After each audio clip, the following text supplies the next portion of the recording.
സുഹൃത്തുക്കളെ എല്ലാവർക്കും നമ്മുടെ പുതിയ വീട്ടിലേക്ക് സ്വാഗതം. നമ്മൾ കഴിഞ്ഞ ദിവസം ചർച്ച ചെയ്തൊരു കാര്യം തന്നെ, അതായത് ഇന്നും നമ്മൾ ചർച്ച ചെയ്തൊരു കാര്യം തന്നെ വീണ്ടും പറയാൻ വേണ്ടിയിട്ടാണ്, അതിൻ്റെ ഒരു പുതിയ അപ്ഡേറ്റ് അറിയിക്കാൻ വേണ്ടിയിട്ടാണ് ഞാൻ രംഗത്തേക്ക് വന്നിരിക്കുന്നത്. എന്താണെന്ന് വെച്ച് കഴിഞ്ഞാൽ, ഷിംജിത മുസ്തഫ എന്ന് പറയുന്ന ആ ഒരു ചെറ്റ ആ ഒരു ചെറ്റ സ്ത്രീ കാണിച്ച കൊള്ളരുതായ്മ കാരണം ജീവൻ പൊലിഞ്ഞ ദീപക് എന്ന് പറയുന്ന ആ യുവാവിന്റെ സംസ്കാര ചടങ്ങുകളൊക്കെ ഇന്ന് നടന്നതായിട്ട് നമ്മൾ വാർത്തകളിലൊക്കെ കണ്ടതാണ്. അച്ഛൻ്റെയും അമ്മയുടെയും വിങ്ങിപ്പൊട്ടിയുള്ള ഓരോ കാര്യങ്ങളും പ്രസ്താവനകളും ഒക്കെ നമ്മൾ കണ്ടതാണ്.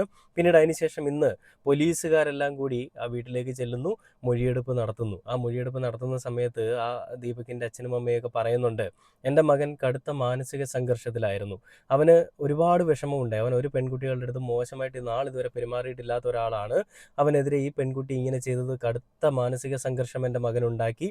അവൻ അന്ന് ഈ സംഭവത്തിന് ശേഷം വീട്ടിൽ വന്നിട്ട് ആരോടും മിണ്ടാതെ ഒരു മൂലയ്ക്ക് ഇരിക്കുകയായിരുന്നു. അവൻ 2-3 ദിവസം പുറത്തെങ്ങും പോകാതെ ഇരുന്നു. പിന്നീട് അതിന് ശേഷം അവന് കാര്യം ഇങ്ങനെയാണെന്ന് മനസ്സിലായതുകൊണ്ടാണ് അവൻ ജീവൻ കളയാനായിട്ട് തയ്യാറായതെന്നാണ് ആ അമ്മയൊക്കെ പറഞ്ഞത്. ആ വീഡിയോ ഒക്കെ നമ്മൾ ഓൾറെഡി കണ്ടിരുന്നു.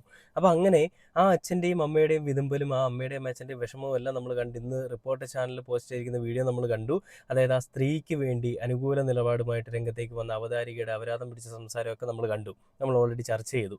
അതിന് പിന്നാലെ പല മാധ്യമങ്ങളും അതിനെ ഫോളോ ചെയ്തുകൊണ്ട് വരുമ്പോഴും നമുക്കറിയാം 24 ന്യൂസ് എപ്പോഴും നല്ല കാര്യങ്ങൾക്കൊപ്പം നല്ല രീതിയിൽ തന്നെ പ്രതികരിച്ചുകൊണ്ട് രംഗത്തേക്ക് നിൽക്കുന്ന ഒരു ചാനലാണ്. ഇത്തവണയും ആ കാര്യം തന്നെ അവർ തെറ്റിച്ചിട്ടില്ല. പതിവ് പോലെ തന്നെ അവർ ആ ഒരു പ്രസ്താവനയുമായിട്ട് രംഗത്തേക്ക് വന്നിട്ടുണ്ട്. നമുക്കറിയാം ഹാഷ്മി എന്ന് പറയുന്ന ഒരു അവതാരകൻ അല്ലെങ്കിൽ ഒരു ജേർണലിസ്റ്റ് വാക്കുകൾ കൊണ്ട് അമ്മാനമാടുന്ന, അല്ലെ വാക്കുകൾ കൊണ്ട് വലിയൊരു കവചം തീർക്കുന്ന, വാക്കുകൾ കൊണ്ട് കേട്ടിരിക്കുന്ന ആളുകളെ പിടിച്ചിരുത്തുന്ന തരത്തിൽ വാക്കുകൾ കൊണ്ട് തീ പാറിക്കുന്ന ഒരു മനുഷ്യൻ തന്നെയാണ് ഹാഷ്മി. ആ ഹാഷ്മി ഇന്ന് ഈ ഒരു വിഷയത്തെപ്പറ്റി പ്രതികരിക്കുന്ന ഒരു വീഡിയോ ഞാൻ കാണാനിടയുണ്ടായി. ആ ഒരു വീഡിയോ എന്തായാലും നിങ്ങളൊന്ന് കാണണം. ആ വീഡിയോ കണ്ടിട്ട് നമുക്ക് ബാക്കി കാര്യങ്ങളിലേക്ക് പോകാം. അപ്പോൾ അതിൽ 2-3 കാര്യങ്ങളുണ്ട്.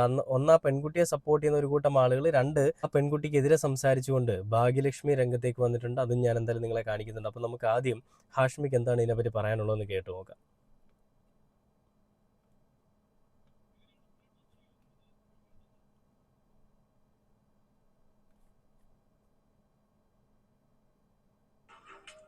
എങ്ങനെയാണ് പറയേണ്ടതെന്ന് അറിയില്ല. പറഞ്ഞാൽ സ്ത്രീ വിരുദ്ധ ചാപ്പ് കിട്ടുമോ എന്നും അറിയില്ല. കിട്ടിയാലും തരക്കേടില്ല. അമ്മയും ഒരു സ്ത്രീയാണ്. ആ കണ്ണുനീര് കേരളത്തിന്റെ വേദനയാകുന്ന ഒരു വല്ലാത്ത ദിവസം. അത് പറയാൻ കഴിവില്ലെങ്കിൽ പിന്നെ കോട്ടും എടുത്തിട്ട് ഇവിടെ വന്നിരുന്നിട്ട് കാര്യമുണ്ടോ? വീടിന്റെ ഉമ്മറ തകാലത്തിൽ അവസാന യാത്രയ്ക്ക് ഒരുങ്ങി കിടന്നവന്റെ ജന്മദിനം ഇന്നലെയായിരുന്നു. പ്രായം കേവലം 42 ഉള്ളൂ. ആ താടി കൂട്ടിക്കെട്ടി ചേതനയില്ലാത്ത മുഖത്തേക്ക് നോക്കി, മുത്തേ നിന്റെ മുഖമൊക്കെ മാറിപ്പോയല്ലോടാ മോനെ എന്ന് വേദനിക്കുന്ന ഒരു പെറ്റവയറിന്റെ വേദന കണ്ടു നിൽക്കാവുന്നതാണോ? ലോകത്തിലെ ഏറ്റവും വലിയ വേദനയുടെ പേര് അമ്മയുടെ പുത്രദുഃഖമെന്നാണ്. ദീപകിന്റെ തലക്കൽ കൊളുത്തി വെച്ച നിലവിളക്ക് പോലെ അച്ഛനും അമ്മയ്ക്കും കുടുംബത്തിനും ആ വീടിന്റെ ഒരേ ഒരു വെളിച്ചം താനെയങ്ങ് കിട്ടുപോയതല്ല. റീച്ചിനും ഷെയറിനും വേണ്ടി അഹങ്കാരത്തിന്റെ പരിവുള്ള ഒരു സ്ത്രീ അടിച്ചു കെടുത്തിയതാണ്. ഒരു കുടുംബം നാനാവിധമാക്കിയതാണ്. അങ്ങേയറ്റം വേദന ഉണ്ടാക്കുന്ന ഒരു ആത്മഹത്യയിലേക്ക് ചാടി വീണ് അവരുടെ രാഷ്ട്രീയവും മതവും ചികഞ്ഞ് 10 വോട്ടിനുള്ള സ്കോപ്പുണ്ടോ എന്ന് നോക്കുന്നവരുണ്ട്. ചെറുനക്കുന്ന ചെന്നായ്ക്കൾ, അത്രക്കാരെ വിട്ടേക്ക്. ഇവിടെ പ്രശ്നം അതല്ല. അക്കാലം അത്രയും എല്ലാവരും നല്ലത് മാത്രം പറഞ്ഞൊരാൾ, രാവന്തിയോളം കഷ്ടപ്പെട്ട് അധ്വാനിച്ച് കുടുംബത്തിന് വേണ്ടി ജീവിച്ചൊരുത്തനെ സോഷ്യൽ മീഡിയ കമ്പോളത്തിന് വേണ്ടി സൈബർ ആൾക്കൂട്ടക്കൊലയിൽ തൂക്കി വെച്ച് കഴിവേറ്റിയതാണ്. നവീൻ ബാബുവിന്റെ കാര്യത്തിൽ എപ്പോഴും പറഞ്ഞതുപോലെ മരിച്ചുപോയവർക്ക് വേണ്ടി ആഞ്ഞുവാദിക്കുന്ന ഉത്തരവാദിത്തമെന്ന ബോധ്യത്തിൽ മാത്രമല്ല, വീഡിയോ പലയാവർത്തി കണ്ട ബോധ്യത്തിൽ പറയുന്നു, ആ യുവാവ് 110% നിരപരാധി. ഭാരമുള്ള ഒരു ഭാഗം ഉയർത്തുമ്പോൾ അറിയാതെ പറ്റിയത്, റീച്ചിന് പറ്റിയ ഒരു കോപ്പ് കിട്ടിയ ആനന്ദത്തിൽ ചിരിച്ചുകൊണ്ട് ലൈംഗികാതിക്രമം പകർത്തിയെന്ന് ആരോട് പറയലാണ്? ആദ്യമായിട്ടൊരു വീഡിയോ എറിച്ചില്ല, പിന്നെ ആ സ്ലോ മോഷൻ പല ആംഗിൾ എഡിറ്റ് ചെയ്ത് സാരോപദേശം തള്ളിക്കേറ്റിയ വീഡിയോ ഇന്നലെ അപ്പോൾ 27 ലക്ഷം പേര് കണ്ടെങ്കിൽ ഒരുത്തനെ പച്ചക്ക് വെട്ടുകീറി ഇറച്ചി കഷ്ണം വിൽപ്പനയ്ക്ക് വെച്ചതിന്റെ കൂലിയാണ്. കഷായം ഗ്രീഷ്മയ്ക്കും കൂടത്തായി ജോലിക്കും വേണ്ടി വാദിച്ചവർ ഇവിടെയും ഒരു ഹാഷ്ടാഗ് അവൾക്കൊപ്പം ഉണ്ടാക്കി ഇറങ്ങുന്നുണ്ട്. സ്ത്രീപക്ഷ കാപട്യങ്ങളെ നാണമുണ്ടോ? കോൾ ഔട്ട് എന്നും പറഞ്ഞ് യഥാർത്ഥ പരാതികളെയും തൊലക്കലാണ് നിങ്ങളുടെ പണി. ശരിയായ പരാതിയിൽ ആർജവത്തോടെ അവൾക്കൊപ്പമാണ്. പക്ഷേ ഈ വ്യാജങ്ങളെ, സോഷ്യൽ മീഡിയ കോണ്ടന്റ് അപരാധങ്ങളെ സ്ത്രീ സമൂഹം ചെറുക്കുന്നില്ലെങ്കിൽ ഇനിയും അച്ഛനും മക്കളും ഭർത്താവും അടക്കം മച്ചകത്ത് തൂങ്ങിയാടും വേട്ടക്കിരകൾ, ആൺ ശവങ്ങൾ. ഏതോ സമാന്തര ലോകത്തിൽ ഐക്യത്രയെന്ന് നോക്കി പൂണ്ടിരിക്കുന്ന പെർവേർട്ടുകൾ അടങ്ങരുത്. ഫോൺ നോക്കി ഇറങ്ങണം. ഗോവിന്ദാപുരത്തെ അമ്മയുടെ കണ്ണുനീരും മകന്റെ വായ്ക്കരയും കൂടി പിടിച്ച് വീഡിയോ ഒരു മ്യൂസിക് ഇട്ട് തള്ളിക്കേറ്റ് അങ്ങോട്ട് കുത്തിക്കയറട്ടെ. ലൈക്കും ഷെയറും തീരട്ടെ നിന്റെയൊക്കെ മുടിഞ്ഞ ആർത്തി. പ്രിയ പ്രേക്ഷകർക്ക് എൻകൗണ്ടറിലേക്ക് സ്വാഗതം. കണ്ടില്ലേ, ഇതാണ് ഹാഷ്മി. എൻ്റെ പൊന്ന് ബ്രോ, ഒരു ബിഗ് സല്യൂട്ട്. എൻ്റെ പൊന്ന് സഹോദര, ഒരു ബിഗ് സല്യൂട്ട്. കാരണം ഈ രീതിയിൽ പ്രതികരിക്കുന്ന മാധ്യമ പ്രവർത്തകരാണ് നമുക്ക് വേണ്ടത്. ആ വാക്കുകൾ കൊണ്ട് അപരാധം എന്ന് തന്നെ അയാൾ എടുത്തു പറയുന്നുണ്ട്. സ്ത്രീകൾ കാണിച്ചു കൂട്ടുന്ന പോക്രിത്തരങ്ങളും തന്തയ്ക്ക് പിറക്കാഴുകയും എല്ലാം അദ്ദേഹം തുറന്നടിച്ചുകൊണ്ട് തന്നെയാണ് ആ വാർത്തയിൽ അദ്ദേഹം ഇരിക്കുന്നത്. ഇപ്പോൾ വാർത്താ ചാനലുകൾ പല ആളുകളും പലവട്ടം ആവർത്തിച്ചുകൊണ്ട് പറയാൻ ശ്രമിക്കുന്നത് എന്താണെന്ന് അറിയാമോ? ആ ഒരു വീഡിയോ നിങ്ങൾക്ക് സൈഡിൽ കാണാൻ പറ്റും. അയാള് ആ ബസ്സിൽ നിൽക്കുന്ന സമയത്ത്, ആ പെൺകുട്ടി വീഡിയോ എടുക്കുന്ന സമയത്ത്, ഇറങ്ങാൻ തുടങ്ങുന്ന സമയത്ത് ആ കൈമുട്ട് കൊണ്ട് തന്നെ, അറിഞ്ഞുകൊണ്ട് തന്നെ ആ പെൺകുട്ടിയുടെ മാറിടത്തിൽ തട്ടുന്നുണ്ടെന്നാണ് പറയുന്നത്. അറിഞ്ഞുകൊണ്ട് മുന്നിലേക്ക് ഇങ്ങനെ വെച്ചു കൊടുത്ത ആ ഉദാര മനസ്കയായിട്ടുള്ള ഷിംജിത എന്ന് പറയുന്ന ആ പെൺകുട്ടിയെ പറ്റി ആർക്കും ഒന്നും പറയാനില്ല. ആ കയറി തട്ടിയ, അല്ലെങ്കിൽ മുന്നോട്ട് വെച്ചു കൊടുത്തപ്പോൾ അയാൾ അറിയാതെ തട്ടിയ അയാളെയാണ് എല്ലാവർക്കും പറയാനുള്ളത്. എന്നിട്ട് അയാൾ ഇങ്ങനെ തിരിഞ്ഞ് ചെറുതായിട്ട് നോക്കുന്നുണ്ട്, ആ പെൺകുട്ടി എന്താണ് കാണിക്കുന്നതെന്ന് അയാൾ നോക്കുന്നുണ്ട്. ബസ്സാകുമ്പോൾ അനങ്ങും, തട്ടും, മുട്ടും. അത് മുട്ടുന്നതും തട്ടുന്നതും ഒക്കെ ബുദ്ധിമുട്ടുള്ള ആളുകളാണെന്നുണ്ടെങ്കിൽ വേറെ വണ്ടി വിളിച്ച് പോകണം.